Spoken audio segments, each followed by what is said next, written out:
So the Democratic town hall between Bernie Sanders and Hillary Clinton took place tonight, and I wanted to give you guys my analysis, but before I do that, I just wanted to throw out some general questions. So first, why can't we just have a normal debate? I don't understand. I mean, you have both candidates there, you have a moderator. Why can't we just have a debate? I mean, the town hall format, it's great and all, but I think that you need to alternate more because, I mean, it seems like we're having a lot more town halls than anything, and I think that this election cycle would benefit from more debates. But nonetheless, I'll take what I can get. Second question, why are we letting Chris Cuomo host this? At the last Democratic town hall, he has proven that he is complete and utterly biased and that he doesn't deserve to be in that position. Why can't you get anyone else? Out of all the people that work at CNN, Chris Cuomo was the only one available? I mean, come on. So I have so many problems with Chris Cuomo, and this time is no different. So he basically cuts off Bernie Sanders all the time. Bernie Sanders does not have the same amount of time to answer questions as Hillary Clinton does, yet he just lets Hillary Clinton drone on forever and ever. And it was only a couple times after letting her speak for like 5 minutes when she was just starting to repeat herself that he actually kind of chimed in but still let her finish. I don't know why he does this. Look, I recognize that when someone speaks and becomes redundant and they repeat themselves, because I do the same exact thing. So it's a pattern that I pick up on when other people do it. So he lets her do this, and when it comes to Bernie Sanders, he cuts him off as he's about to make his point, and that is really frustrating. He was, this was less of a problem this time than it was the last time, but I mean, let Bernie Sanders speak. But I will give him credit for actually pointing out the fact that even though the media is now saying that Hillary Clinton is inevitable, that they're actually basically tied when it comes to delegates. She's like one ahead of him. So kudos, because I didn't think anyone in the mainstream media actually had the balls to state something that is obvious. They're tied for delegates, for pledged delegates. We need to speak the truth. And when you mislead voters and you make it appear as though Hillary Clinton is just, she's running away with this, they're tied right now. Now it's going to change come South Carolina most likely, but we have to be truthful. We have to call it what it is. So when it comes to his introduction of Hillary Clinton, I threw up in my mouth. Basically, he was, let us welcome the former First Lady, the former Senator, the former Secretary of State. Oh, sorry there, Hillary Clinton. It took me a minute because there's just so many titles to get through. You're just so qualified. I love you so much. Can I wash your car? I mean, okay, we get it. She's qualified. This is not a very impressive narrative. I would be more impressed if her judgment was actually better. So this isn't something like they talk about how qualified she is. Look, I don't think I've ever heard a Bernie Sanders supporter deny how qualified Hillary Clinton is. I'll admit myself that Hillary Clinton is probably the most qualified presidential candidate in the history. But that really has no bearing on my decision to vote for you unless you have good judgment to back it up. Hillary Clinton has not proven that to me. Okay, so when it comes to the question to Bernie Sanders from Chris Cuomo about why he chose not to release his transcripts because Hillary Clinton said that she would not do it unless everyone else did, he did. I literally just covered a video on this a couple of days ago. Bernie Sanders did release his speech transcripts. He gave 3 paid speeches and made less than $2,000. He released a video of it. There's another video of it of him on Bill Maher. You can check that out on my channel. And when it comes to his paid speeches to Wall Street, he released all 0 of them. And he pointed this out, and that was great. Now, when it comes to the question of why Bernie Sanders believes his message is not resonating with African Americans, I absolutely just reject the premise of the question because it's a matter of name recognition. You can blame the media for that, CNN. So Bernie Sanders should have pointed this out. It's a matter of name recognition. There's a reason why Bernie Sanders' popularity and national poll rating is going up. It's because as more people hear about Bernie Sanders, the more they become interested in his message.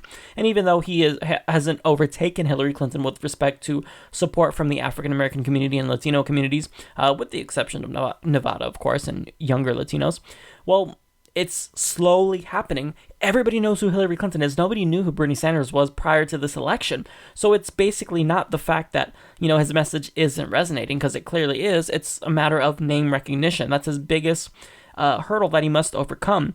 Now, there was one line that Bernie Sanders mentioned that was hilarious. He said that a psychoanalyst would have a good time with Trump. I thought that was great. I don't remember what the context was and why he mentioned it, but that just stood out to me and it made me laugh.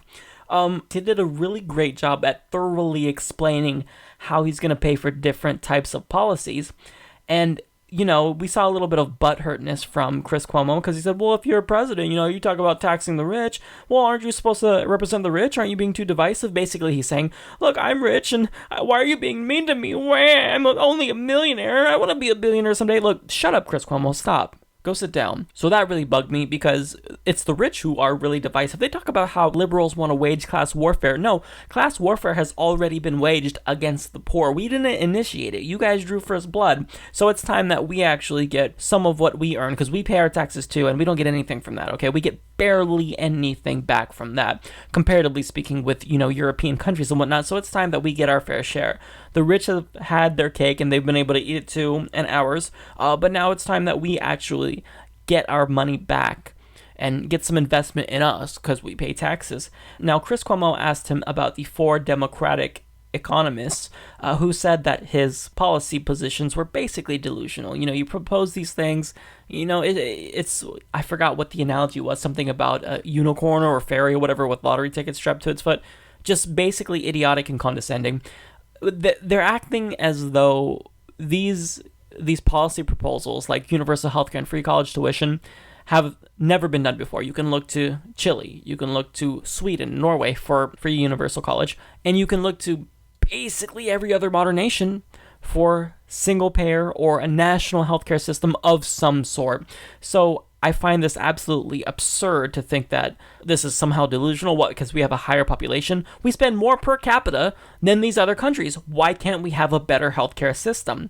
So it's just absolutely idiotic, and I'm glad that Bernie Sanders said, let me guess, these economists were organized by the Clinton campaign. That was a good line. That was a really good line, and he gave a great answer on why it's the case that we can actually get healthcare. It's not absurd. The people who are protecting our current idiotic, regressive healthcare system have a vested interest in doing so. But he made a really, really strong point when he said the question really is whether or not we have the guts to take on the insurance and pharmaceutical industry. This right here was strong because Clinton always brings up that, this is something that's going to be too politically divisive. You'll never get universal healthcare through, but it is really a matter of guts. Are you going to pick someone who's not even going to try to do what's best? Or are we going to pick someone who actually has the guts to at least try to set the bar for where we should be or where we should be going with respect to healthcare? So moving on to the assertion that Clinton hit him as a single issue candidate. Well, the ad that they played was just, I don't know who greenlit this ad, because it basically is a phenomenal pro-Bernie Sanders ad. She thinks it's an anti-Bernie Sanders ad. They're framing him as a one-issue candidate. But they're just proving his point. Everything is connected to Wall Street and money and politics. I mean, you can't look at an issue and see the money interest in it. So, for example, with Obamacare, Hillary Clinton will bring up, Obama couldn't even get a public option when he had, the Senate, when he had the House. So how do you expect to get universal health care through? But she doesn't understand that it makes the party look bad, and it shows that they're beholden to these special interests like the health insurance industry. So it's just inextricably connected to every single political issue. So yeah, you kind of have to be a one-issue candidate, but Bernie Sanders is not one-dimensional. He's multi-dimensional, but he's just smart to point out what we've all been yelling about, that money in politics is a huge plague. It's a virus in our political system, and Hillary Clinton is not going to do a damn thing about it. Getting, quote, unaccountable money is not enough. It's time we get money out of politics in general. But I love that Bernie Sanders brought up the fact that her super PAC is one in which Wall Street contributes to it, and they're nervous. So that's why they made this ad attacking them on it. That was a really, really strong point. And then when it comes to the question of, can you assure citizens that you won't be beholden to special interests? That was, that, I believe it was a Bernie supporter who asked him that question. That was tailor-made for Bernie Sanders, because this was an amazing chance for him to basically differentiate himself from Hillary Clinton. He said, look, I'm indebted to the people who contributed $27 to my campaign. Again, really, really strong plea right there. So a great question from an audience member was, what would happen to the millions of people who currently work in the health insurance industry if we do actually get single-payer healthcare? And Bernie Sanders gave a phenomenal answer, and I think that this will hopefully put to rest some of the fears about his universal healthcare plan. It's that, the new jobs that will be created by having a single-payer system will go to those who are currently working in the health insurance industry first. Great question, phenomenal answer. I'm glad that this came up. Okay, so the strongest moment of the night that was really, really powerful, and I think this is going to resonate with a lot of people, was the religious question. Bernie Sanders, wow, I mean, I was speechless. So basically, he talked about his whole entire religious and spiritual philosophy being, when your children hurt, I hurt. We're in this together. And holy shit, this was a beautiful, genuine, authentic answer. And he stated that the thought of letting people down who believe in him is scary. The way he said it, it brought tears to my eyes almost. I mean, he is really a rarity in politics, and we would be fools to pass up this once-in-a-lifetime opportunity to actually elect a candidate like Bernie Sanders. So that right there, I don't think I've ever seen a more genuine moment in politics ever. That was amazing. I actually really believe that Bernie Sanders cares. And he's put his money where his mouth is. He doesn't have a super PAC. He's not taking money from large corporations or billionaires. It's all funded by us. And that was a really, really, really strong moment. So let's get to the bad stuff with Hillary Clinton, because I don't think that she performed very well. I think Bernie Sanders overall had a very, very good performance. Best performance yet from him at these town halls. So the question was asked if she learned her lesson when it comes to intervening, and effectively her answer was no, I didn't. Okay, got that, because, we have Syria, we have Libya, we have Iraq. She clearly has not learned her lesson. I don't think she ever will when it comes to foreign policy, and this is a huge reason why I can't even trust her. I mean, if she does win the nomination and she's going up against Donald Trump, how is it that she's going to make her case to independence that she's going to be better on foreign policy? Donald Trump is to the left of her on foreign policy in many respects. He's going to hammer her when it comes to her vote for the Iraq war. He's going to say that we shouldn't intervene in Syria, that a Syrian no-fly zone is a bad idea. So a really important question came up. What is your statement to Democrats that believe that your email scandal will hurt your chances? Well, this did not ameliorate any of my fears at all. She said, I turned in 55,000 pages of emails, but what she fails to mention is that this is after she destroyed over 10,000. So clearly there's something that she didn't want us to see. And if she missed one of them, something's going to come up. She may be subpoenaed. She could potentially even be indicted. Even if nothing happens, even if she's not indicted, the Republicans will hammer her in the general election. I don't give a damn how battle-tested you think you are. This is a true scandal. If the FBI is investigating you and you're running for president, do you not think this is going to be ammunition for the Republicans? Do you not think Donald Trump is going to bring this up and hammer you for it? Now, the worst moment of the night for Hillary Clinton is, of course, the transcripts. Now she's moving the goalposts. She said that she'll release her speeches when everyone else does, including Republicans. Oh, okay. So at first it was just when everyone else does, meaning Bernie Sanders, Martin O'Malley at the time. And now Republicans have to do it too. Oh my God. Okay, if you're willing to hold yourself to the same low standard as Republicans, that says a lot about not only your campaign, but your character as well. See, we're Democratic voters. We're not going to vote for a Republican, Hillary. So are you not going to do it for us? Do you not expect that it's going to be a problem for you if you do become the Democratic nominee? Bernie Sanders supporters who do not trust you at all and dislike you very much aren't going to want those transcripts?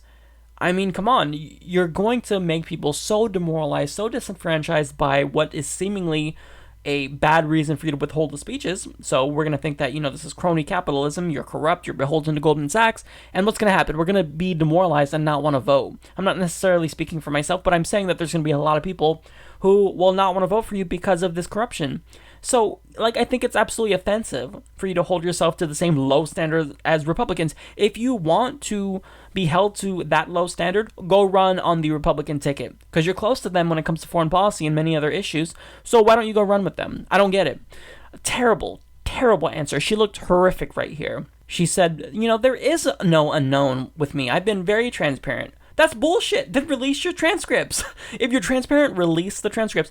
She also said, I want people to hold me accountable. We're trying to. Release your transcripts. That's accountability right there. If you release your transcripts, we are then holding you accountable. So this was so bad. And she also brought up the fact that it's problematic to assume that if you ever took money from corporate interests or Wall Street, that you can't fulfill your public duty and represent the people. Hillary Clinton, we don't believe you at all. See, she thinks that this is a line, like she'll use it against Obama. Well, Obama took more money from Wall Street than everyone. Right, that's not persuasive. And that's the reason why a lot of us are disenfranchised with Obama. That's the reason why a lot of progressives had, quote, buyer remorse when it comes to President Obama. Because what was one of his first actions? He appointed a Goldman Sachs operative to his administration. So if you think that using that on us is persuasive, no, you're horribly mistaken. So this is absolutely horrific for her. How does she have so many supporters? After seeing this tonight, after seeing her behavior, anyone who watches this should be disgusted. Any one of her supporters should be ashamed of themselves for supporting a candidate like this. Like, I could see if this was the general and it's her versus Donald Trump and you're trying to vote strategically because you don't want Donald Trump to win. I get that, but you have someone like Bernie Sanders who was completely genuine and authentic and who is not beholden to Wall Street, who has not taken money from them. I don't get how anyone can support her. I don't get how anyone can believe her. It's insane to me. It really is insane to me. And to see voters vote against their interests for Hillary Clinton, someone who is clearly scared about what she said to Wall Street, because she must have made some pretty big, grandiose promises if she's not willing to release the transcripts of what she told them. And if you're not worried about that, you're not paying attention to politics, you're not outraged when you should be. So that's my thoughts. Bernie Sanders absolutely killed it. And I think that his moment where he explained his spirituality, it's going to be a really strong, lasting moment on his campaign. Thanks for watching the Humanist Report. Don't forget to subscribe and check us out at humanistreport.com.